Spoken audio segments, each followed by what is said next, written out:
Hello, everyone. Welcome to the Patel Kumar Show, Episode 4. I am Shiva Patel, coming to you live from San Antonio, Texas. And I got my co-host, Mr. Kumar, coming to you live from Mumbai, India. What's up, Mr. Kumar? Namaste, Mr. Patel, and welcome once again to episode 4 of the Patel and Kumar Show. I am so excited because the playoffs have started finally, and I'm looking forward to it. It has been a fantastic start to the playoffs, especially with the Denver and Jazz game going into overtime. So let's hope that we are having a fantastic playoff series, the first round, second round, third round, and of course, culminating in the finals. But we have a great show for you here today. And once we start with the recap, we'll go into more detail about the playoff matchups. And we have Beau Estes, the voice of the NBA Top 10 Highlights on NBA.com. And we'll wrap up with the meme section. So, Mr. Patel, are you excited? Yes, I am. I was born ready. So for this, the Daily Hoops Planner, this is basically me every day of the week, just focus, just continue to watch basketball, glued to my TV. Basketball, is back. I'm enjoying the playoffs. I've been missing it. I know it's basketball during the summer, but that's all I've been doing so far, Mr. Kumar. You forgot to mention one thing there. On Thursday, it should have been the Patel and Kumar show instead of basketball day. You know what? yes, for sure. But yeah, let's get on with the show, and let's start with the recap. Of course, we had picked some games, the marquee games last week, and let's see what the Pick 'em section has to say and what's the score.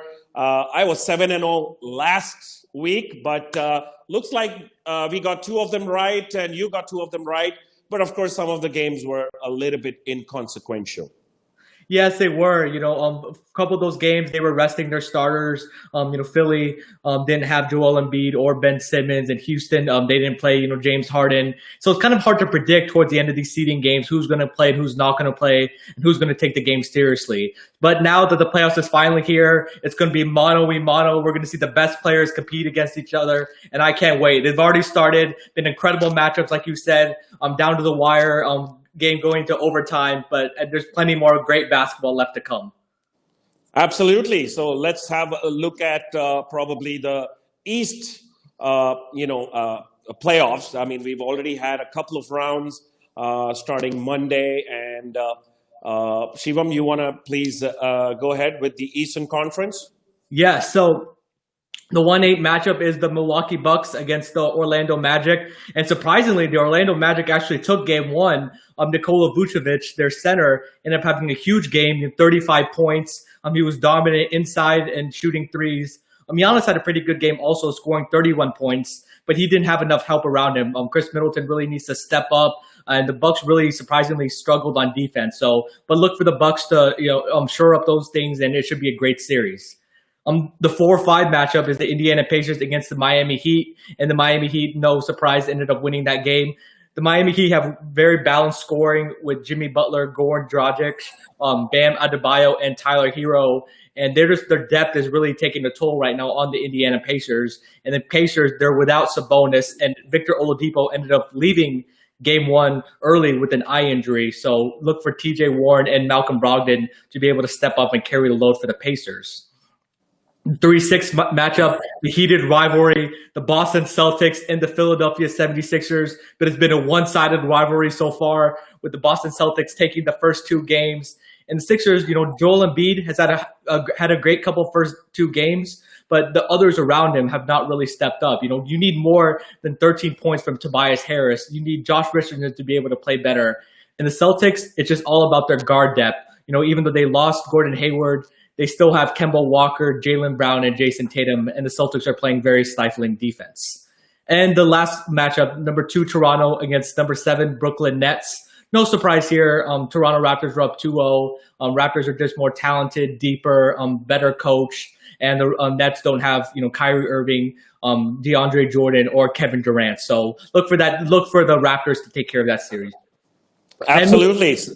Absolutely. I mean, yeah, the East looks a little bit, predictable there, except for, of course, that rare upset between Milwaukee and Orlando. So, it remains to be seen what changes Coach Budenholzer has in store for the Bucks so that the Deer can take over the Magic. Fear the deer. Thank you, Pranay Naidu, for tuning into our show. People like you encourage us. And that's why, we are right here and we'll be here every Thursday. So connect with us on our YouTube channel, on Twitter, Instagram, and, you'll be featured here, of course, on this show live. So now let's move on to the West. Of course, it was a very, very surprising result, especially the 1-8 Los Angeles Lakers and Portland. It was Dame time. He was contained probably for the first 3 quarters, but he just caught up in the fourth and to snatch a victory from the Lakers. Houston, OKC. I think the Houston is playing a great game without Russell Westbrook. I thought that it might be a different series for the OKC, and probably they could come back. So 123-108 game 1 win for Houston Rockets. Denver and the Utah Jazz, wow, what a fantastic game it was. Game 1 went into overtime. I think it was like a one-on-one matchup between Donovan Mitchell, who poured in 57 points, and of course Jamal Murray there. But they just couldn't contain the Denver Nuggets team during that overtime and taking that game 1. But game 2 was a different story. Yesterday when they took over and 124-105. So they split the series 1-1. And the Clippers and Dallas, what can I say? I mean, probably people thought it would have been a different story if Kristaps Porzingis was not ejected in the third quarter in that game 1. And they've split the series as well. I'm going to tell you that this is going to be a very tough series for the Clippers because Paul George was a no-show yesterday. Of course, Leonard poured in with 35 points and 10 rebounds. I just think the chemistry is a little bit off for the Clippers. They really need to find, their team rhythm, especially with Lou Williams and Montrezl Harrell coming back late for those seeding games. So yeah, I mean, I think Luka Doncic and Kristaps Porzingis, man, I mean, the European stars are playing a brilliant basketball game. Thank you, Siddharth, for your comments. And, that's the wrap up for the recap section. I think now let's discuss more in depth about the playoff matchups, because this is where we're going to go into details about each series. It's going to be an exciting time because this is like a different playoff series because there's no home court advantage here, and everybody's playing. This is more like like a national championship tournament or something because everybody's in the same location, no crowd. So yeah, I mean it's going to be. I'm excited to see the playoffs, but it's just a little bit disappointing to see the playoffs, without the audience there. Yeah, it is. And like you said, it does feel like the March Madness because, it's at a neutral site. There's not but the fan, engagement. They're trying to get that going. But right now it just feels like the fans are kind of not there right now in the arena. And they usually have a big part of playoff games. So you're not kind of feeling that same energy, even though they have virtual fans. So let's move on to the playoff Pick 'em edition. So let's start with the Eastern Conference. The number 1 seed Bucks against the 8 seed Magic. I think the Bucks are going to win 4-1. Mr. Kumar, who do you pick? Well, I also think it's going to be a 4-1 series. I know game 1 was an aberration for the Milwaukee Bucks, but I just do have a little bit of concern in terms of the Bucks game there because I just don't know if Giannis is ready to take the mantle of the entire team on his shoulder. I mean, he's playing excellent basketball, but I think he just needs to transform himself as a leader in order to take the pressure on himself and win games for the Bucks. Because this was like a Magic team which did not have even Fournier performing. He just came in the fourth quarter. The first three quarters he was shooting bricks. So I just feel, yes, the Magic doesn't have enough magic in them to take over the year. Well, this is quote unquote like a home game, for the Orlando Magic because they're playing in Orlando, even though it is at Disney World. And remember, last year the Magic ended up beating the Raptors in the first game, but then the Raptors ended up winning the series and going on to the championship. So let's see if the Bucks can replicate the Raptors' success and formula from last year. So now moving on to the 4-5 matchup, the Pacers and the Heat. I think the Heat are going to win 4-2. The Pacers are going to get a couple games on them because I think TJ Warren is going to go back to being really hot, and Malcolm Brogdon is really going to step up and look for Miles Turner to elevate his game also. But I think, like I said earlier, the Heat are just too deep, too talented, well coached, and they pride themselves on the defensive end. So I think they'll end up shutting down the Pacers, and they'll end up winning the series 4-2. I also feel the same. It's going to be a 4-2.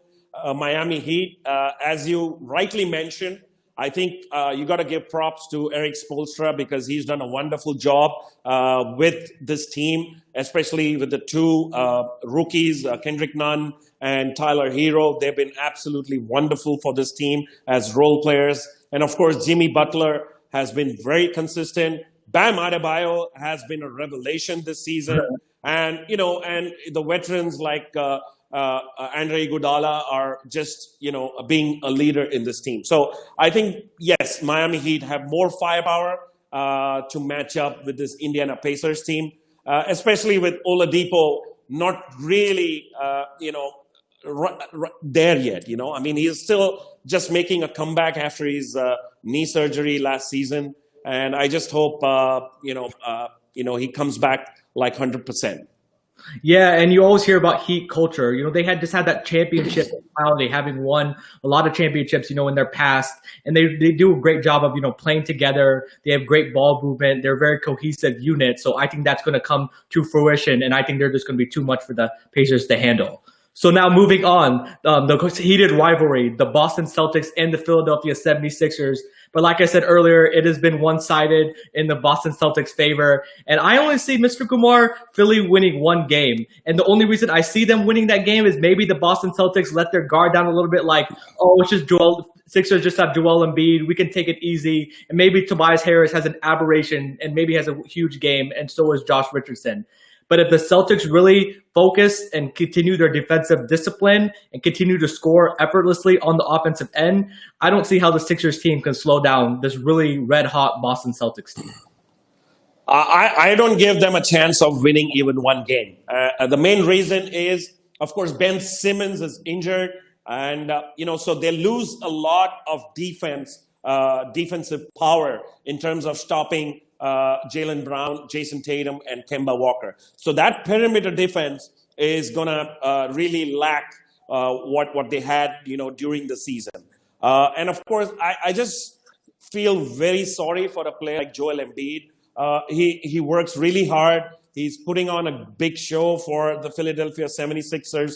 And he was a big part of that process. But that process is somewhat, coming to an end this season. So I don't know. I feel the future of this team is going to be really difficult after the end of the season. I'm going to go with a 4-0 for the Boston Celtics. You're getting the broom out. Boston Celtics are going to sweep the Sixers. Well, one more thing is I've not been impressed with Joel Embiid on the defensive end, but part of this is to blame on the coach, Brett Brown, because the Celtics like to play the high pick and roll, but the Sixers are playing a drop coverage. So when Kemba Walker and Jason Tatum come off the pick and roll, they just have an easy pull-up shot, which is no contest from Joel Embiid. He's dropping down in the paint. And look for the Sixers to make an adjustment on that. They need to come up on the guards and force them to try to get past them on the defensive end. So look for the Sixers to adjust and hopefully play better defense if they want to get back in this series.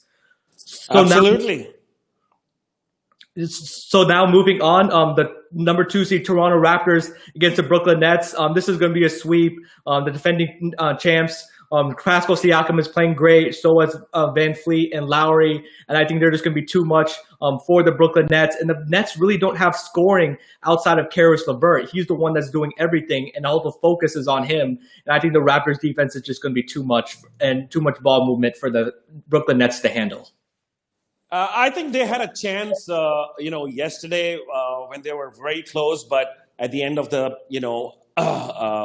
game, they just couldn't keep up with that pressure. Toronto Raptors just, made them pay for it and won that game because they had a little bit of a chance. But at the same time, Joe Harris is going to miss the rest of the playoffs because he's taken off for some personal reason. So there's another player that they're not going to have. So, let's look at the audience poll. What we always run a poll for the Eastern matchups right here. 85% choosing the Bucks, a no-brainer there. Again, a no-brainer with the Raptors. Your favorite Raptors, 83% for for the Raptors. I just want to see who those 17% people are who have chosen the Nets. Celtics, 76ers, 73%, and Pacers, 38 and 62. That's about says it all. So I think we picked it right, but I think what's going to be interesting for us is what's going to be the scoreline of the series at the end of round one. I mean, that's the challenge, right, Mr. Patel? It is. It's easy to pick, or I shouldn't say easy, but it's, who the winner is going to be, but it just depends on how many games they'll win and how quickly, they can win the series. Because as a top seeds, you want to finish the first round series as quickly as possible in order to get as much rest as possible. So now moving on to the West pick'em. So, Mr. Kumar, I'll let you go over the games for us. Well, I mean, I know, Lakers, Portland. I mean, that's what a series. Portland, had a fantastic seeding games, and right through the end, they kept the momentum, they kept the pressure, qualified after the play-in tournament, and they're playing the top seed Lakers. But this is one of those, scenarios where being the top seed doesn't really matter because, nobody has home court advantage, and, Portland has that momentum, and Dame Dollar, man, he was the MVP of the seeding games. I don't think he gets enough credit in terms of being one of the best players in the NBA. He's playing amazing basketball, and probably the Lakers are playing the worst basketball because they're shooting 15% from 3-point. I could do better than that, Mr. Patel. So, but I still pick the Lakers to win 4-2. So yeah, I think you had that choice as well. Yeah, I think the Lakers are ultimately going to win the series because of Anthony Davis and LeBron James, but it's not going to be easy. Portland is one of the best scoring teams, in the NBA. They love to play fast. Damian Lillard hitting those 30-footers are just insane range. TJ McCollum came along for the ride and had a nice game also, as well as Gary Trent Jr. And the Lakers, they really only have Anthony Davis and LeBron James. They need to find that third scorer. Kuzma is inconsistent. Danny Green, man, just shoots enough bricks to build a house. On the back of his jersey, it says, "How many more?" Well, the Lakers should be asking, "How many more bricks are you going to shoot, Danny?" Because these shots are wide open. And KCP also had a horrible game. But the Lakers on the defensive end, they just look very disengaged. They let the Blazers get whatever they want. And the Lakers didn't make the Blazers pay, for leaving them wide open for three. Ended up going 5 of 32 from the game. And LeBron had a good game, ended up having a triple-double. But Anthony Davis needs to play better. He ended up scoring 28 points in the game, but 21 of those points came in the first half, Mr. Kumar, and he was not very efficient, 8 of 24. And him and LeBron ended up missing those 4 crucial free throws at the end of the game that may have put the pressure on the Portland Trailblazers. But look for the Lakers to bounce back, and I think the talent's ultimately going to triumph, and I think they're going to win this series. Yeah, LeBron had a record game. First player in NBA history to score like 20 points, 15 rebounds, 15 assists. He was doing everything possible to get this team going. I think one of the key reasons, he's not like taking the load is because he's passing a lot more, because he wants his other players to probably perform better, get their confidence back, because they've not been really consistent in the seeding games coming into the playoffs. Because they were like playing really well just towards the end of that lockdown. And, so they just want that same momentum back. And I think they'll probably get it. I don't think it's going to be an easy series for them, but I still pick them to win. It remains to be seen what they're going to do in the next round if they play OKC or Houston. And of course, they're expected to play the Clippers in the Western Conference Finals. Yes, and before we get started with the next matchup, I want to give a shout out to Gayatri Joshi. She said, "Yay, most awaited talk." We appreciate all the fans out there, and remember to comment on the Patel Kumar Twitter and Instagram pages, and we'll give you a shout out on the show. So thank you very much, everyone, for the fan support. So let's move on to the interesting part. This is, I think, a series where we both differ. I think the only series that we differ. I'm actually picking the OKC to probably win it in 7 games. Wow, that's surprising, Mr. Kumar. But I think this series is going to go, 7 games. But look for James Harden and the Houston Rockets to really impose their will. And then, Mr. Kumar, if they keep making threes like they did in Game 1, end up making 20 threes, I think the series is not going to be very long. And I think the Rockets are going to win. But look for, when Russell Westbrook comes back, I think that's going to be a huge boost to James Harden. But in order for the Thunder, to be successful in this series, Chris Paul, I think, is going to have to be a little bit more aggressive. He started out Game 1 by facilitating and trying to get his teammates involved. Gallinari ended up having a nice game with 27 points. But they need Steven Adams, Shai Gilgeous-Alexander to really step up, and Chris Paul to really look for his offense and really impose his will, because he knows he should be playing motivated, because James Harden, wanted to get rid of him, and he ended up getting traded to the Oklahoma City Thunder. But the storylines of this series are awesome. Russell Westbrook, former team was the Oklahoma City Thunder. Chris Paul used to play for the Houston Rockets. And I think this series is going to be very even. And I think it's going to go 7 games. And I think the Rockets' experience and James Harden is going to end up taking them over the top against the Oklahoma City Thunder. So this is one of the series that me and you both are going to be following, because we differ on the teams that are going to be coming out. Of course, Denver Nuggets and Jazz. I'm picking Denver Nuggets in 6, and you're picking Denver Nuggets in 7. They've split the series so far, and it's. Let me tell you, Spider Mitchell has been amazing in that Game 1. 57 points. I mean, that's like pretty much 50% of the scoring for that team. They just couldn't keep that momentum on during that overtime. And Jokic and Jamal Murray just playing that 2-man game. I think it's breaking up the defense for the Jazz. So for me, it's the Denver Nuggets and 6. And Mr. Kumar, I'm not going to lie to you. Going to the playoffs, this is the matchup that I kind of overlooked, because, the Jazz didn't have Bojan Bogdanovic, and I thought the Denver Nuggets were going to be too strong. But after watching Game 1, seeing Donovan Mitchell have that crazy performance, 57 points, the shot making has just been insane. But Jamal Murray ended up scoring, 8 points in the overtime, leading the Denver Nuggets to victory. But then yesterday, Donovan Mitchell ended up getting his revenge, scoring 30 points, and the Jazz ended up making a crazy amount of 3-pointers. In this series, if you like offense, this is the series to watch, because both teams can score effortlessly, and a lot of points are going to be scored, a lot of up and down. But I think Jamal Murray and Nikola Jokic are going to be too much. I think they learned from last year, losing the Portland Trail Blazers in the conference finals. I think they're determined this year to make a run. And I think, without Mike Conley, which he should be able to come back, but I think that the Jazz are not strong enough to be able to compete with the Denver Nuggets. And go ahead. I was just going to comment. Thank you, Nirmal, for putting in your comments. I know you support me, saying that CP3 is going to be the one imposing his will on the Rockets. So I think me and you are on the same page here. Thank you once again for connecting with us. Let's move on to the last matchup in the West, and it's the Clippers and the Mavs clipping the wings of Clippers yesterday.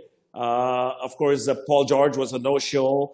Leonard played an amazing game, but I think the combination of Porzingis and Doncic is, it's just fun to watch. Porzingis is hitting from the three, he's doing well from the paint.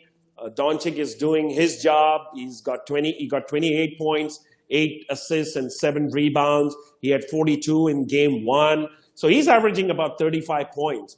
And what is surprising for me is everybody raved about, the perimeter defense of the LA Clippers, especially with Paul George, Leonard, with Patrick Beverley. Of course, Patrick Beverley was injured. Lou Williams, and, but unfortunately, they couldn't stop the offense of this Mavs. Seth Curry did a great job. Trey Burke, did a fantastic job. And so did, Hardaway. So this team is coming in shape. And, of course, the series is split. But this is going to be a fun series to watch out for. It definitely is. And it is going to be a very competitive matchup. And Luka Mania, man, the first playoff game of his career, ended up scoring 42 points, putting the Dallas Mavericks on his back. But sadly, the Latvian laser, Kristaps Porzingis, ended up getting ejected, with 2 technical fouls. Even though I didn't like the call, Porzingis got to know better. But yesterday, kudos to the role players of the Dallas Mavericks, because Luka was having a big game, but he ended up getting 5 fouls, early in the fourth quarter. And most of the fourth quarter, he didn't even play. Like Trey Burke, like you said, Tim Hardaway Jr., Seth Curry, Maxi Kleba, Boban Marjanovic ended up stepping up nicely, for the Dallas Mavericks. And just something seems off with them right now. Paul George is not playing like his normal self. I think he's unsure, hey, should I take over or should I give it to you, Kawhi? And that he ended up getting, in foul trouble yesterday, taking him completely out of his rhythm. I don't think Kawhi Leonard was aggressive enough because the Mavericks really had no answer for him last night. He was making the mid-range shots, making the three-pointers, getting to the foul line, getting to the rim. So look for Kawhi Leonard to be a little bit more aggressive. But I think that Clippers are going to win this series, but it's going to be a long, tough series for them. So now, go ahead. Sorry. The audience poll, of course, 80% pick the Lakers, 20% for the Blazers, 69% for Clippers, and 31% for Mavericks, 66%, of course, picking the Nuggets. And Rockets 73. So I'm one of those 27% who's picked the Thunder to win that series. So it remains to be seen what's going to happen to that series, Mr. Patel, because I think I'm really interested for that particular matchup. Mr. Kumar, you need to see the light. The Houston Rockets are going to win that series. The audience, I'm glad me and the audience can agree that, the Rockets and James Harden, the beard, the best offensive player in the NBA is going to get it done against the Oklahoma City Thunder.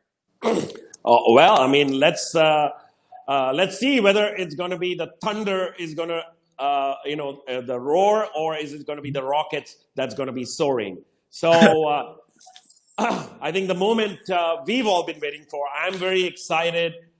We have a very, very important guest here tonight. It's Beau Estes, the voice of the NBA Top 10 highlights. It's a pleasure to welcome him. So let's welcome Beau Estes to our show on this Patel and Kumar NBA talk show. Beau Estes.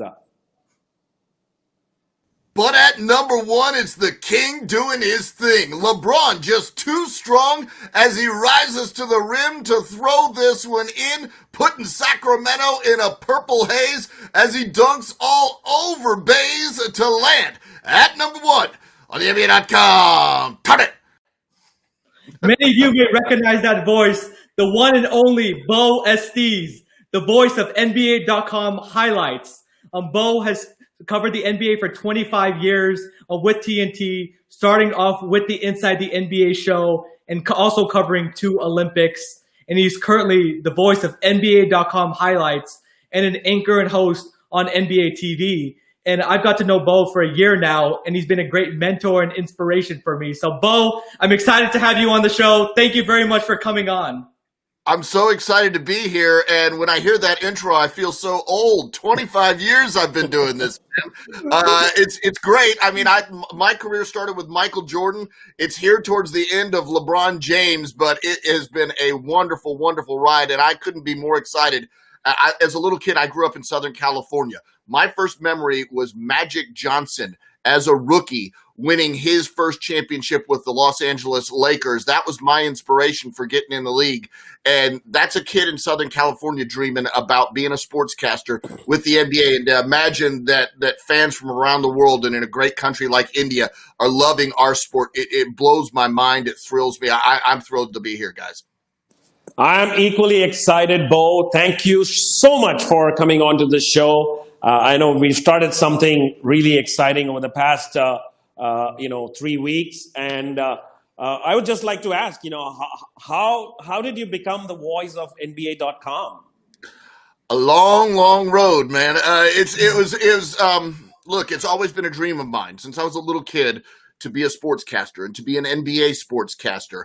And like Shivam said, I started, I was in college still working for Turner Sports and doing sort of production support with inside the NBA. And then I grew to be like a feature producer with them. But all along in the background, I was working on camera. And so those careers sort of joined up at some point.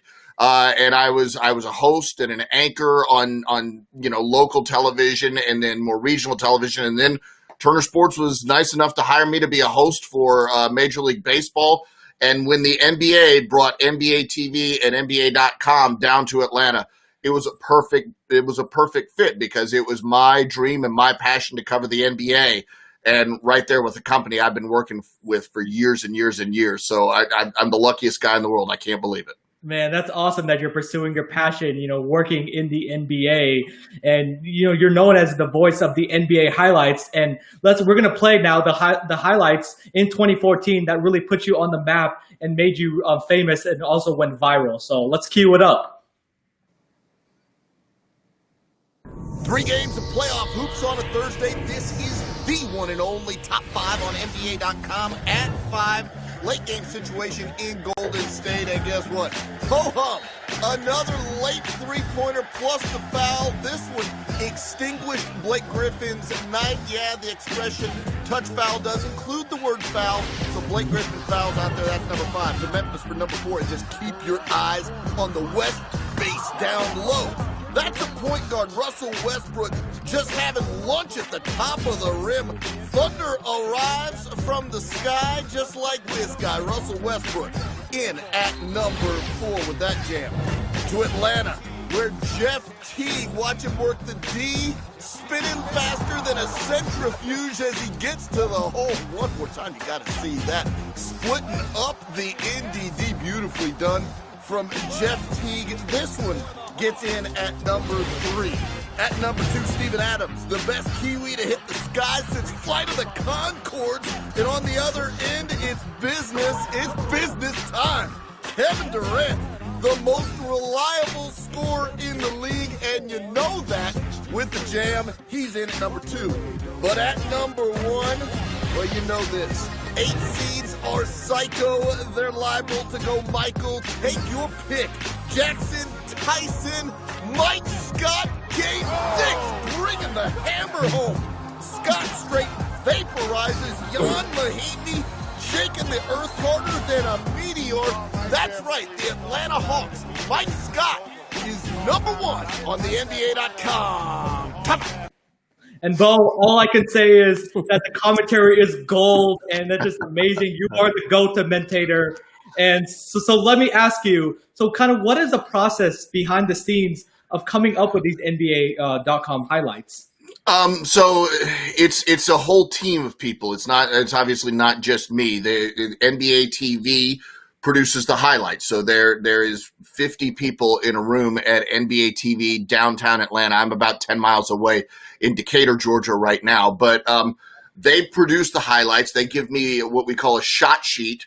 They send the video to me, and then I watch the highlight and record my commentary over the highlight and send it back. So that's a straight up highlight. That's what I do. And then obviously the these top tens have taken on a life of their own. And we play, it's almost like a separate Beau that does the top tens versus the actual series announcer that does the highlights. But yeah, I put a little flavor into those top tens, and I had an agreement with my bosses. I said, look, let me go wild on these top tens, and I'll call the highlights seriously. And thankfully, they agreed to it. They really did. And that top five you just saw it's a special one for me because I think that is the one that sort of put me on the map. I think that I knew when I walked out of the voiceover booth at work and people were like looking at me excited about that when I knew something special was happening. And then soon after that, I started hearing, our producers would tell me that the comment section on YouTube was nuts. So I knew something was going on then, and I knew something special was happening. Wow, fantastic. Because as an Indian fan, of course, we didn't have live games, during those times. And, it was like so exciting to always see those top 10 highlights on NBA.com and YouTube. And so finally I can put a face to that voice, Beau. And but do you get that a lot? Like when you travel, when you go overseas, like, hey, I think I've heard that voice somewhere. Yeah, first of all, the face with the voice, this is coronavirus hair right here. But yeah, I do get that some.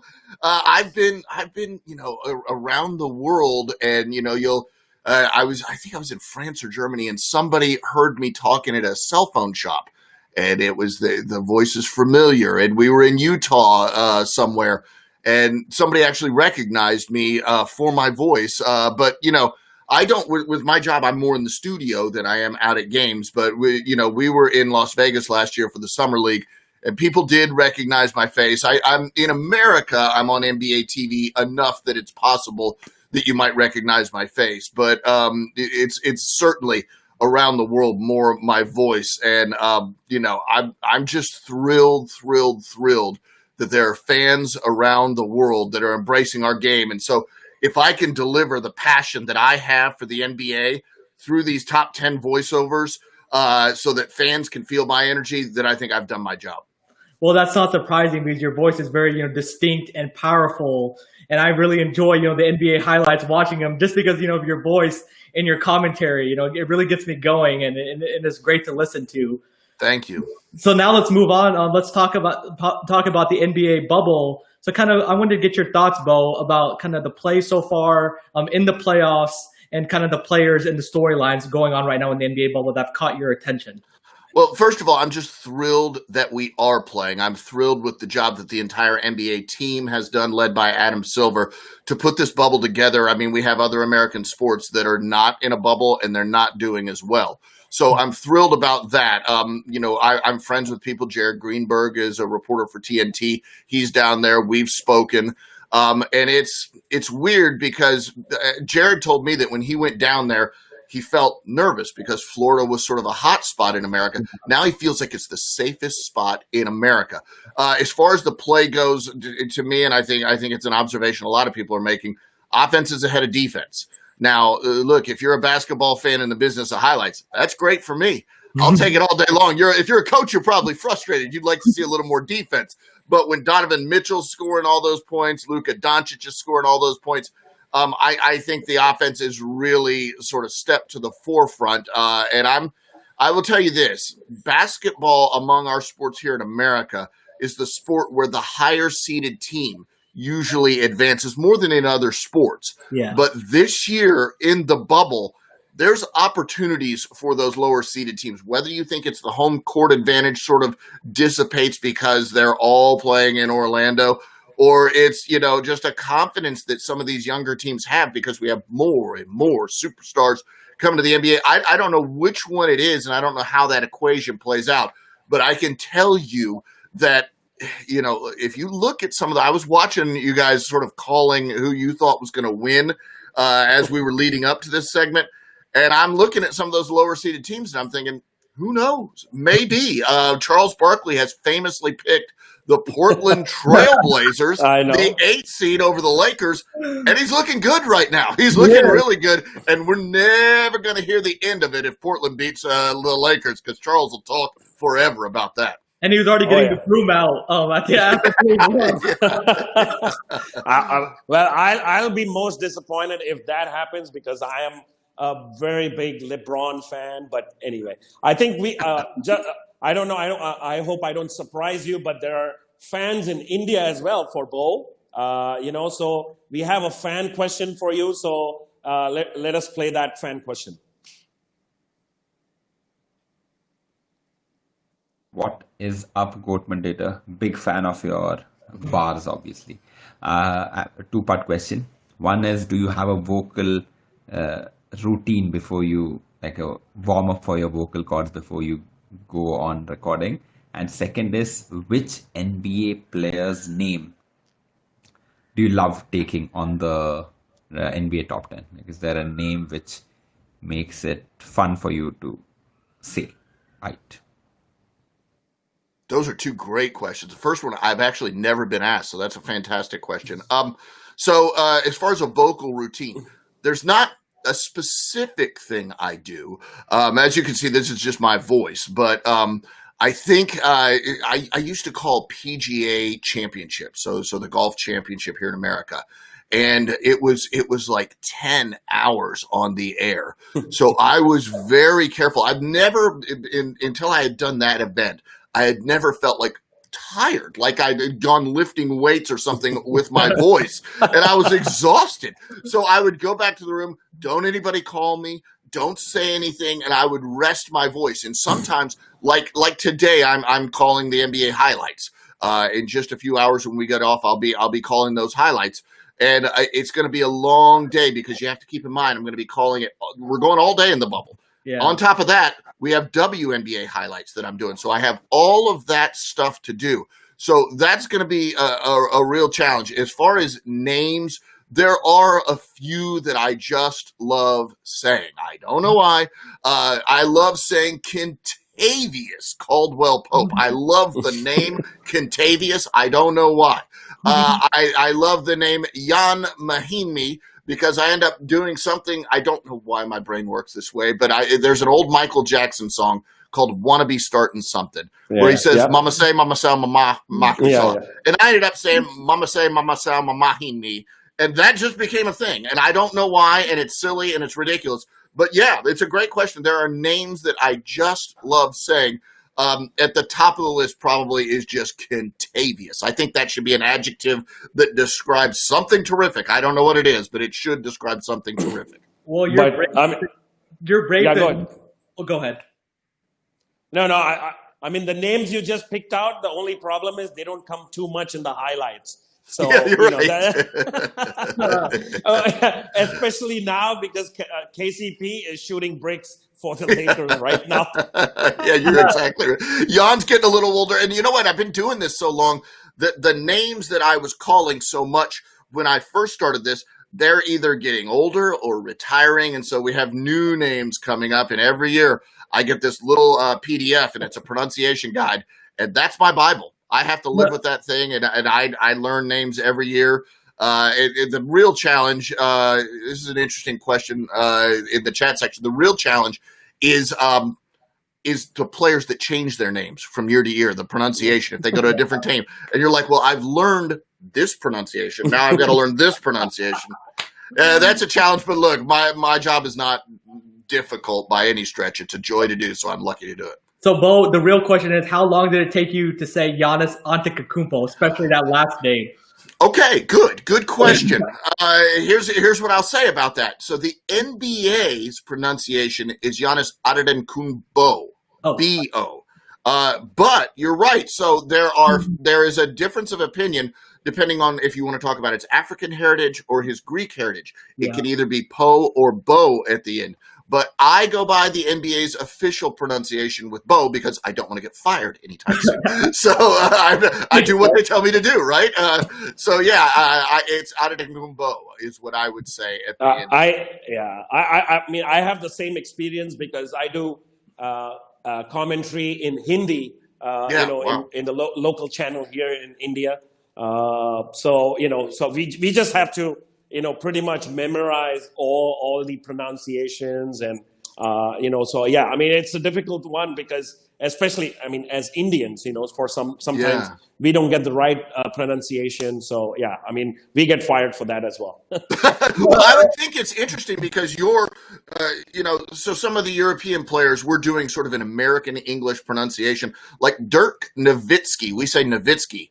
I think really he would say Nowitzki. I think he said that before, but it got to be Nowitzki for so long that he was just like, fine, whatever. But yeah, so, we do an Americanized version of it. I imagine that you do. It's a Hindi version, right? But you try to, but you're sort of going back and forth between, right? You're speaking Hindi and then you speak some English, right? Actually, it's Hindi with some English words because we don't have like literal translation for some of the basketball terminologies, right? So, and the Indian population is also like, they understand a little bit of English. So the new millennial language is like English, which is a combination of Hindi and English words and stuff like that. Yeah. So, sure. So we have a question for you from one of our viewers. Beau, when did you get comfortable with broadcasting your voice in this kind of commentary? That's a good question. I will tell you the experience of what it's like to work at Turner Sports and the NBA. So it's a really big production facility. It's really big, and Shivam, you know this. What happens is I will walk down the hall and 10 editors will be editing with my voice. So you walk down the hall and there's Beau, there's Beau, there's Beau, there's Beau, there's Beau, there's Beau. And you're like, my gosh, I'm in some sort of Twilight Zone bad dream. But you get comfortable with your voice in a hurry. It almost doesn't belong to you anymore because so many people are working with your voice. So it's just this thing that you own that you throw out to the world that other people use. But yeah, it was bizarre at first when you heard it at such a scale with, tens and 20 people cutting up your voice as you just walk down the hall. You're just hearing your voice and you're like, geez, that guy's getting annoying. And it's you, after a while, you're like, all right, well, I'll deal with it. But yeah, it's almost detached from me at this point.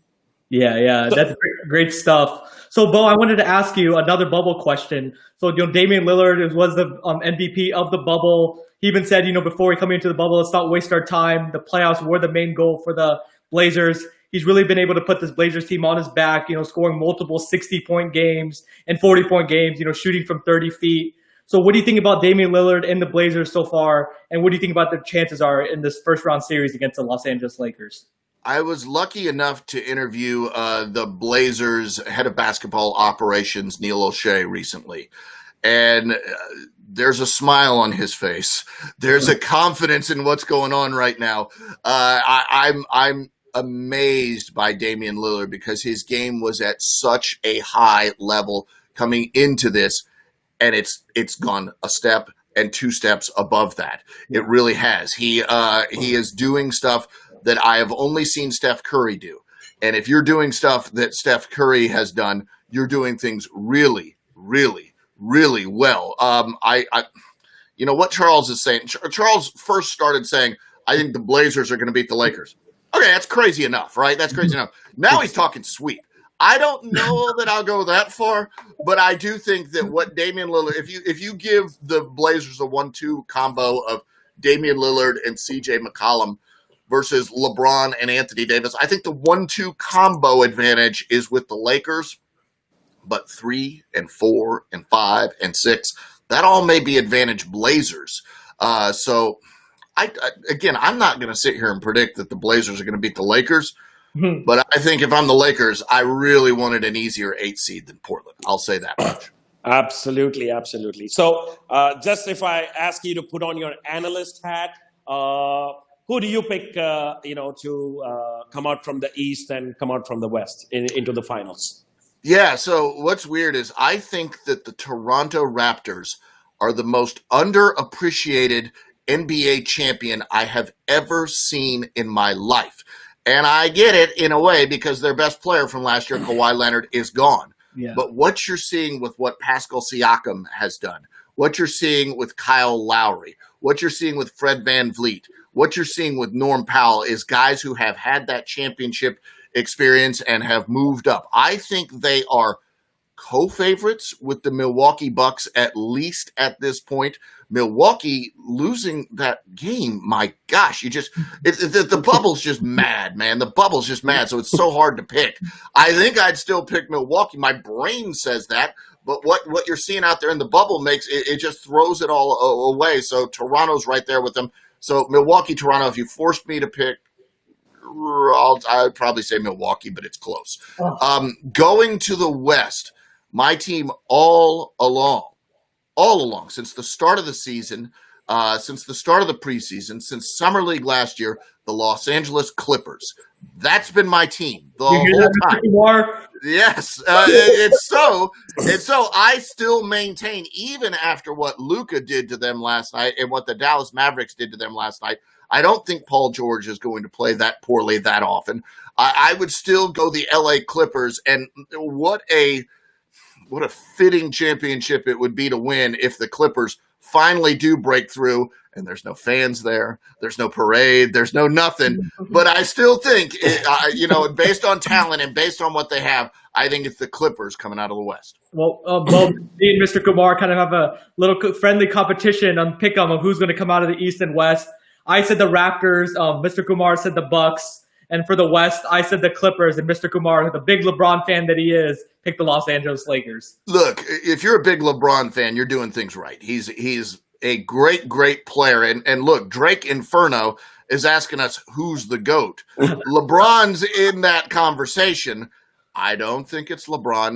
Look, I think, Michael Jordan has separated himself so much from everyone else. To me, LeBron, though, is...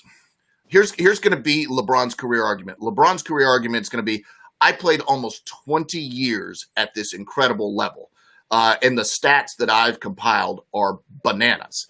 Michael Jordan's argument is, my level at its peak was better than anybody's. My dominance over the competition was more significant than anyone else's. His domination, both physically and mentally.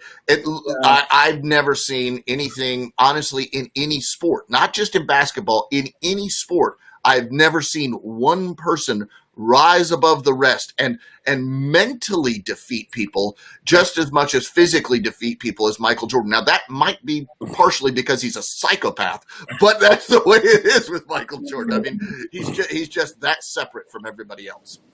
Let me tell you, I think everybody has got swayed because everybody has seen The Last Dance, during the lockdown, and so everybody is calling. But I just feel, LeBron can probably be in that conversation. Yep. Of course, if he wins the championship this season, and then of course, he can be probably called an equal with Michael Jordan. Of course, Michael Jordan has set the bar so high, so that's why people. I mean, it's a little bit of an injustice if you compare, LeBron James and Michael Jordan. They're both wonderful athletes, and they've done such a great job of transforming the NBA in their generation.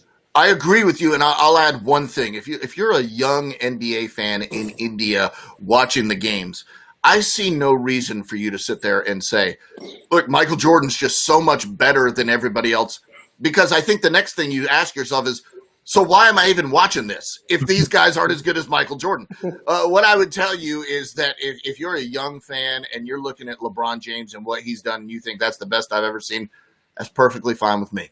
I really do. I think that's perfectly fine with me. I have no problem with that. Again, I've seen them both, and my era started even before Michael Jordan. I've never seen somebody dominate like Michael Jordan, but if you are a young fan and, man, LeBron's the best you've ever seen, and you think, man, the game has to naturally evolve, I get that. I really do. And their games are really different. Michael Jordan had that scores mentality. LeBron James is more of a pass-first kind of guy, Yep. Playing in different eras. Jordan played in the hand-checking, physical era. LeBron James plays now with the fast-paced offensive era. And, LeBron, what could really help his case is that if he wins a championship with the Lakers this year, he would have won 3 championships with 3 different teams. So I think that's something to watch out for. And if Kawhi wins a championship this year, he wins it with different teams as well. So there's a lot at stake because that's remarkable if you think about it. That's really, really remarkable feat that they could both pull that off. And Kawhi, if he does pull that off, starts to climb the ladder in that GOAT conversation as well. 3 championships with 3 different teams would be stunning. And 3 finals MVPs. If he pulls that off too. Yeah, exactly. Yeah. So, yeah, I mean, so Beau, let me tell you, it was such a fun interview because I just want this conversation to just keep going along and listening to your, voice, of course. So just before we part, I thought, let me try and imitate you if possible. And probably you can rate me on a scale of 1 to 10. I'm excited about this. I'm very excited. And perhaps I'm embarrassed for what I've done to the world. But yeah, let's go. So Shivam, you also get to rate me in a scale of 1 to 10. All right, let's do it. Okay. I didn't prepare much, but yeah. Okay. NBA top 10 highlights. Dame Dollar blazing through the Lakers and the Mavs clipping the Clippers. The Houston Rockets soaring over the Thunder, and of course, the Magic weaving their spell on the Deer. This is NBA.com highlights on NBA.com. Cut it.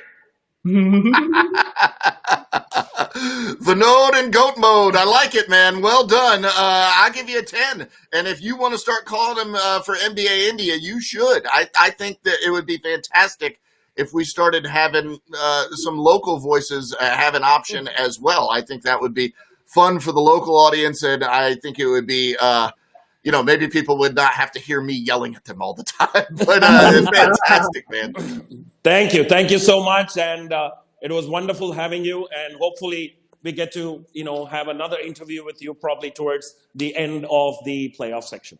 Guys, all the best, and thank you so much for having me on the show, and thank you to the people of India who are watching our sport, the NBA. I love the game, and I love that you're involved and interested in what we're talking about. And Beau, thank you very much again for a great conversation. It's great to hear your broadcasting experiences and successes.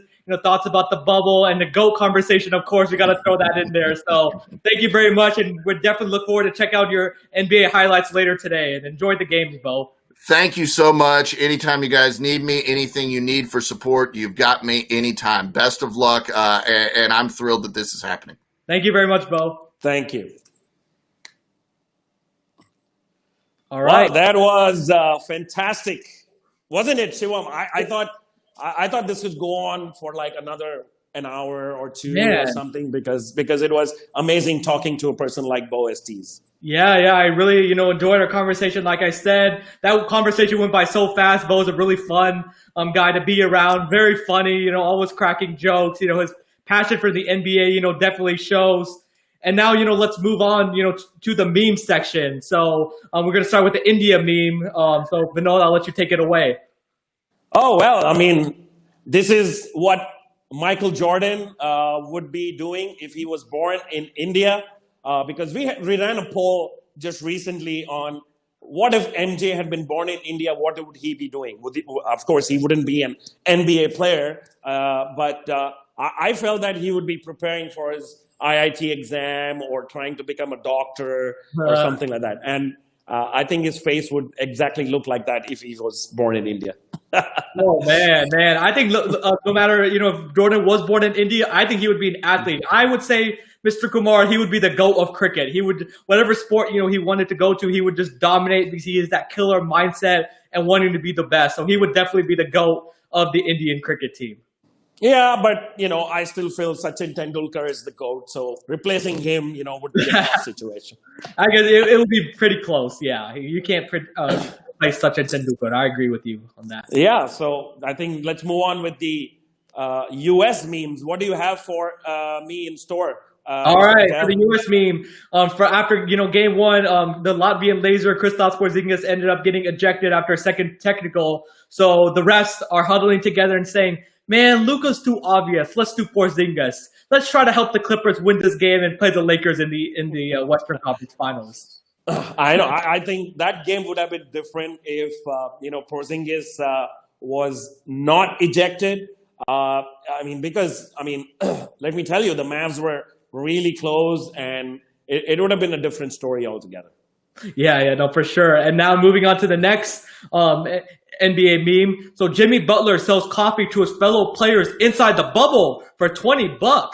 This man's hustle extends outside the court. So, Mr. Kumar, I don't know if you heard this story, but apparently Jimmy Butler has been selling coffee in the bubble, and he's been upcharging them. He's trying to, make a profit, make a couple of money, and you know how popular coffee is, here in the U.S. So he's definitely trying to take advantage of that and sell his fellow NBA players some coffee in order to get them through the day in the bubble.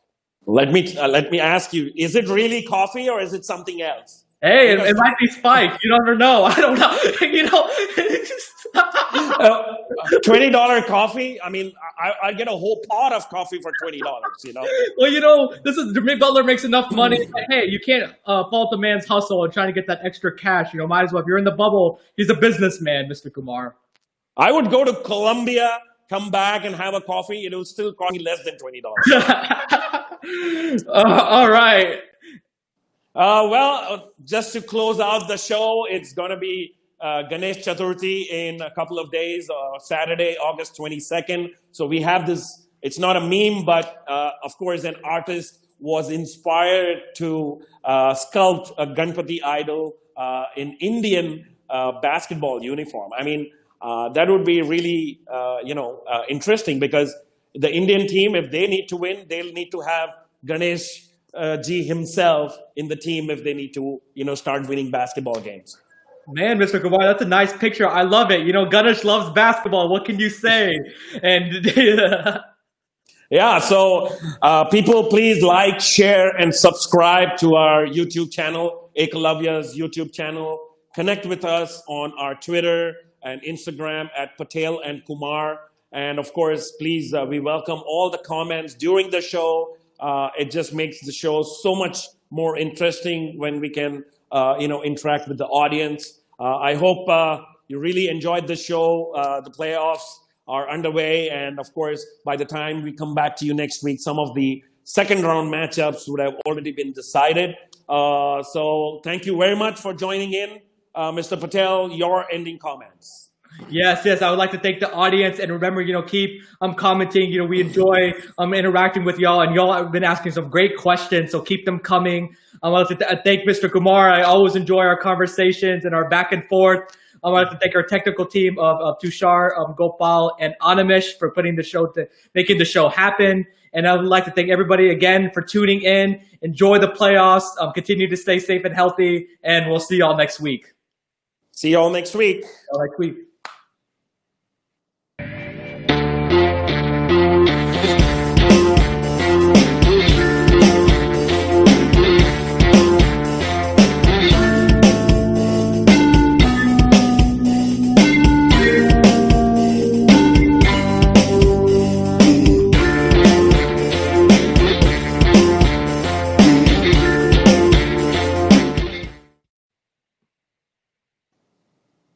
NBA.com.